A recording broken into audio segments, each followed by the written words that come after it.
You may be stuck, you may be sad, you may be in whichever situation. But if you need one thing that will change your life 180 degree, then you will watch this video till the end. Hi everyone, my name is Aatiya. Welcome to my channel. We speak about PhD, research, academia, mindset, Vipassana, wellness, everything under the sun. So today I'm going to speak about something which is very dear to my heart. It's dear to my soul actually, and I want to share my experience about that and how it has changed my life in the hope that it will inspire and motivate you. I'm still recovering from fever and cold, so my voice may not be as excellent as it used to be, so please excuse me for that. But let's try to make the best of the situation. So when I came into Vipassana, there were things which had completely gone out of my track. There was nothing that was happening. I was repeatedly answering few entrances, but there were no results.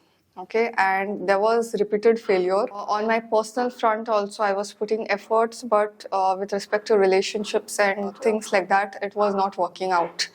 So I was in a situation where I was giving my input, but there was no output. It was almost like a depression like state. So I don't know if I have to characterize it like depression, but if it was not that, then I was definitely heading towards it. I didn't know how and what I should do to come out of it. In 2018, I saw an ad on newspaper regarding Vipassana camp in my native. I'm from Goa. Here, mostly things happen on newspaper rather than online. By nature, I'm somebody who likes to explore. It's whether I like it or not like it. I'm somebody who says, okay, let's give this a try. If I don't like, I don't like. If I like. So I had not kept any expectation, and just out of the nature that I have, I signed up for it. And I didn't know what to expect. I had never read about Vipassana. I didn't know anything. So for anyone who is coming new to my channel and watching this as their first time video, I have done this video about my 10-day experience. So if you want to know about my 10-day Vipassana experience, then it will be articulated well over here. Today's video is about how Vipassana has changed my life from 2018 to 2023 that I'm filming this. I have seen a lot of phases with respect to my practice, with respect to several things, and I want to share it with all of you. Whenever we speak about meditation, we think that it will clear out all the problems. You go to a meditation retreat, somebody will bless you and it will clear all problems. You go somewhere to somebody, it will clear all problems. But Vipassana is not like that. Okay. Vipassana will not solve your problems, and if you are in shock because of this, just listen to what I'm going to say next. What it does is, it gives you two things: clarity and intuition. Once these two things are set in your life, you can go wherever you want, you can experience whatever bliss you want with respect to money, with respect to professional success, with respect to your mental success. Thinking of it from this consciousness, right? This is your mind and you are thinking it from there. But once you start meditating, and specifically Vipassana, because I'm a Vipassana meditator, so I would like to share that experience. It comes here, and from there you start seeing the solutions. Work you have to do, problems will not go away, but you will get the solution. Okay, this is the problem, so I have to tackle it like this. Do you understand? So it will not vanish your problems. Your problems will not go away. But you will get new insights and you will get answers as to how to tackle this. Okay. Now, with respect to my channel, I have done few videos related to certain things in life, certain things that I've experienced. And the most viewed videos, okay, you check any videos, the most viewed. Recently, I did one video on PhD admission, which has most views. Those answers I got in meditation. These are some little things that I'm doing, and I encourage everyone to do, so that the trajectory which is there, the path which is there goes upwards. Okay, even if it is slow, it will be, the direction will be this. Okay, it should not be this or it should not be this. Then also I cleared net exam. Okay, I was trying to clear it for several attempts and several years, but I just could not crack it. I was not in that headspace. I took admission for PhD. That is also another story. As you know, currently I'm doing mine in BITS Goa campus. Before that, I had got confirmed admission in one of the another renowned university. When I visited this, I don't know, I felt like my heart is telling me to take admission over here. And I cancelled that which was confirmed, and I applied over here. This was not confirmed. This I had just applied and I didn't know what would be the result. But the earlier one which I was there, it was confirmed and I had got guaranteed admission based on my fellowship.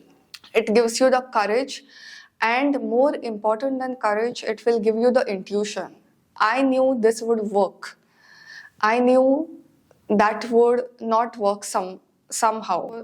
And after taking admission over here, I came to know certain things about that place that had I to take admission over there, I would have regretted like anything. Then when I came here in the campus also, I met Vipassana meditators who were really serious, and it encouraged me and inspired me to strengthen my practice. For first 2 years, practically, I was doing Vipassana, but I didn't have my presence in it. Okay, I had not embodied it. I was doing for the sake of doing. It was giving me benefit, but it was not a deep practice. So I kind of got in touch with people who really changed my perspective towards it, who were doing seva so regularly, who are meditating twice a day for one hour as Goikaji has prescribed. So all these things were happening, and when my mind opened to those possibilities, obviously I had no option but to elevate myself. When you join something, you get in touch with people who are so more serious, more encouraging, and so welcoming of you that you have no other option but to change your life. You will see results with one course. Okay, it just cannot be that you have to meditate twice a day and then you will see results. It will deepen your practice, you will get better results, but one course, whichever, whether you have done it before or not done it before, whichever thing it has the capacity to change your life. Like if you are there in a room full of darkness, you don't need entire tube light or entire bulb. If you want to get out of that room, you just need little bit light near your steps, near your feet, so that you know where and in which direction you have to take the steps so you get out of that darkness. So Vipassana does that. It will not vanish your problems, it will not stop your problems. It will just show you a little light near your step so that you come out of your situation by yourself. Whenever we speak about motivation, everything, we are expecting something else to strike us. But the light is there within us. It is just that right now, because of whatever situation it is, it has become blurred. Okay, so that is why they say, when you're wearing spectacles, you have to wear of your own number. If you wear of somebody else's number, you are not going to see the correct thing. Also, I would like to say that Vipassana or any other meditation for that sort, it's not relaxing. It's not a relaxation mode. Okay, many of the times I see articles being written on the internet. You will feel relaxed, rejuvenated. In fact, if you are actively involved, if you are doing it with focus and your technique is right, you may feel rejuvenated, but you will also feel little exhausted or slightly. It's like you have been doing work. Meditation is work. Something is there, if some muck is there, okay, and you are clearing out, obviously that place will look nice, right?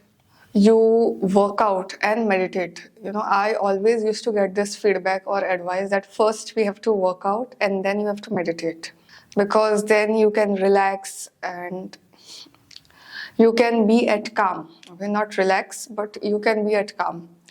I don't think it is true, and I would suggest opposite. Meditate first and work out later. Why? Because when you are meditating, you need that a little bit of calmness. When you have done workout, your blood flow has increased to your head and to your other organs. You are little bit tired. The atmosphere or your own body is not conducive for meditation. I see doctors or some healers, the way they say is that workout first and meditation later. I don't agree to it, but what is your take on this? Let me know in the comments.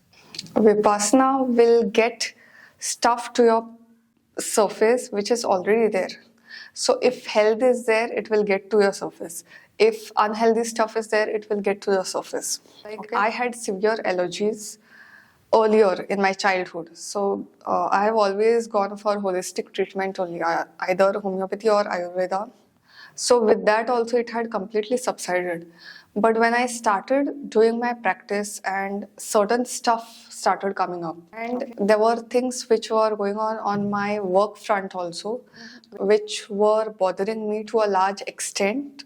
It triggered me to such an extent that all my allergies came back with full force and to an extent that I could not focus on my work.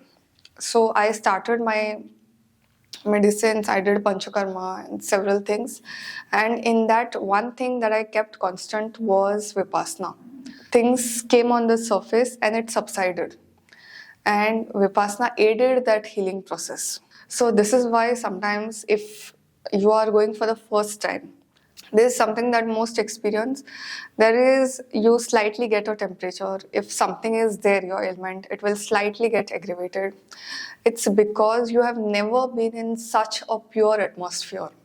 And instead of doing medication, I would suggest let it come on surface.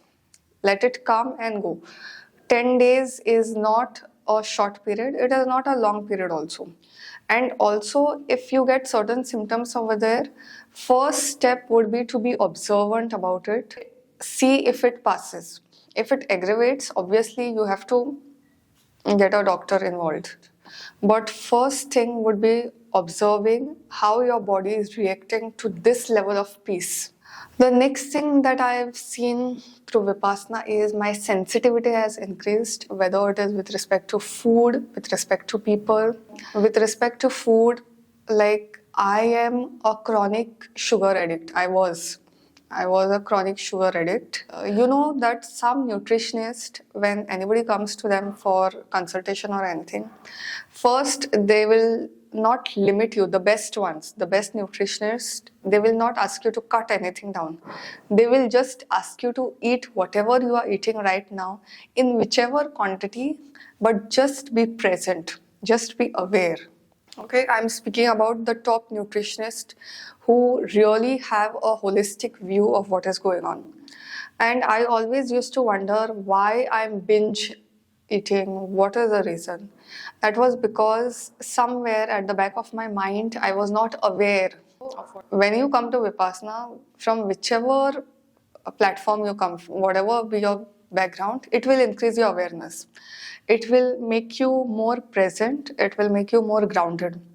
So when such things are there, automatically your taste buds become very sensitive. You know what you're putting in your mouth. Whatever that thing is, whether it is sugar, whether it is too much oil, you will feel the changes. If you are not aware, you will never feel it. Then secondly, it also made me aware of people's intentions towards me. Like I have done recently a video on, sometimes it's a hard fact that you are trying to seek validation, and whatever your actions are, it goes with that. Some people need to be given the face value, okay, and some people need to be given the deep value. Face value means keep them at just hi, hello, hi, bye, how are you, I'm fine, okay. And some people really need to let them in and show them warmth. So this distinction, how do you differentiate people from this category to this category, that I came to know through this pact. through this practice, you are around toxic people, or if you are around difficult people and somewhere you are facing the trouble handling it or with respect to digesting this, you need to understand this, that you are expecting attention from wrong people. So stop expecting that and create an alternate life for yourself. Create a life for yourself which is much better and which is much fulfilling. The next thing that Vipassana has done is increasing my manifestation rate success. Okay, so if you are not aware of it, I am a firm believer of manifestation, of asking the universe what you want and the universe gives it, provided you follow the protocol. Earlier, whatever I used to ask, opposite of that used to happen. But now that my practice has deepened and I'm more receptive and open to what universe wants to give, I see the light entering through my life. Just so that you know, I'm filming a video on manifestation, so it will come next week or this week, maybe Sunday. It's something that I've always wanted to share, but I didn't know how people would react.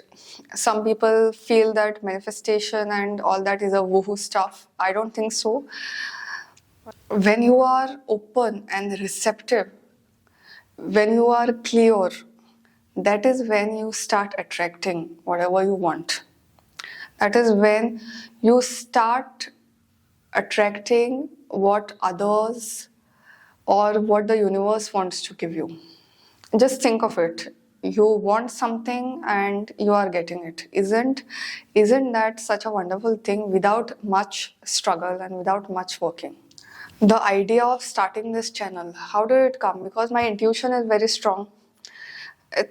I can see stuff 5 years down the lane, how it will benefit me, how it will benefit others. If I do something now, what would be the impact in 5 years, in 10 years? That idea and that knowledge, when does it come to you? When you are open and receptive. Okay. When you are open and when you are receptive. Receptive meaning when you are able to receive. We want many things, but we are not in a position to receive it. Like if I say somebody wants a gold medal in swimming, but that person has not learned swimming at all. Even if I want to give that gold medal to him or her, I will not be able to give, because he or she is not in a position of openness and receptiveness. Also, with respect to relationships, it has taught me the value of when to quit and when to pursue. By nature, I am somebody who keeps pursuing till the nth moment. Whenever I need something, I will ask 100 times. I will do everything to get that. With respect to work, it may work, but with respect to your personal front, with relationships, this strategy backfires. Because not everybody likes to be pursued. First of all, they are not in a position to like you, and even if they like you, sometimes it is just that they don't want to give what you want. Like earlier, I used to keep changing certain people in my family in the hope that it will be a better circumstance and it will be a better thing. Now I have given up on that, okay? Because firstly, I have realized my worth. Secondly, I've realized it is not my responsibility to change people who don't want to change themselves. There will be certain people who have this kind of wall around themselves. Even if you give gold to them, they will not be in a position to utilize it. Okay? I see many people complaining, this is happening, that is happening, that is happening. But if you give them a solution, they will not take it and they are not going to implement it. Advice is there that we have to never quit. Quitting is bad. Instead of quitting is bad or quitting is good, I would say quitting is an art. You should know when to use it. Then I was aiming for a weight loss, and I had piled on certain kilos because of several frustrating experience and my binge eating and all that. And I was just not able to shed it. Means I didn't know what to do. And then slowly I came into intermittent fasting, and there were things that opened my brain to so many avenues with respect to weight loss, or more appropriately, I should say fat loss, that I reached my desired weight. Okay, spirituality is like the innermost circle. Okay, in maths, we have something called as concentric circles. So, the innermost circle, it will shine through all the circles. Okay, if your inner core is not proper, it will not work for any of the things, whether it is body or whether it is your metaphysical experiences, professional experiences, it will not work. So with respect to my professional success, how did it help me? When I took admission over here, I had no idea, means absolutely zero idea of what a PhD is. Means I didn't know anything. Compared to what I see the students who are joining now, they have an idea. But I was somebody I was in my own world. I was new to this, and I realized one thing, that research as something lacks accountability. Students' part to some extent, and also on the part of supervisors, also on the part of other stakeholders of research. So sometimes you are in a situation where somebody comes, speaks whatever they want, and they go. Research scholars, you take any institute, there will be B or other students which will be there. With respect to rights, research scholars would be the lowest, and with respect to responsibilities, research scholars are at the top. Sometimes, many a times, your mental health goes for a toss. You have people around you taking liberties with you just because you are somebody who is doing a research. With myself also, with others also, I got in touch with research scholars from different institutes and universities. There also, it's most of the places, the mental health aspect of research is a skewed one. It really takes a lot on your part. Be mentally sound. And for me, it was new. When I had joined, I had just finished my contract as assistant professor. And when you are assistant professor, or on any job for that matter, you are used to others being treated you in some way, or you are used for some kind of decorum, okay, which goes for a toss once you sign up for research. And I thought I have to do something that really gets this in place. And then I started with therapy and all that. But the fact that there is something that you need help for is something that you become aware once your consciousness levels increase. Okay, so I was able to manage all this and get myself together. In Hindi there is a term, खुद को समेटना. आप बिखर गए हो पर खुद को समेटना. तो वो जो आप खुद को समेट पाते हो, that is because of Vipassana. I don't blame anyone. I think I was also needy, and my expectations from others were quite high. Meditation is something that it gets you in balance. Okay, whether if it's high, it will get you here. If it's low, it will enrich you. So it's once you start meditating, your life is sorted. If you have never meditated, or if you have tried something else and you just want to explore, I came here not in search for some spiritual blessings in this path, but just to explore. So my urge to you over here is to take a chance and explore. बुरा तो नहीं होगा, okay? Bad will not happen. Either something will not happen or good will happen. Bad will not happen, that is my guarantee. Those who have been meditating and who have lost interest, who have lost motivation for whichever reasons, okay, there are three things I would like to share. One is consistency. If you are not consistent, whatever is the problem, it will not get eradicated. You may have done one course, but if you are not practicing daily, it's of no use practically. You have already seen changes, but if you want a continuous stream of changes, then you have to say it. Second is demotivated when you are not doing the technique properly.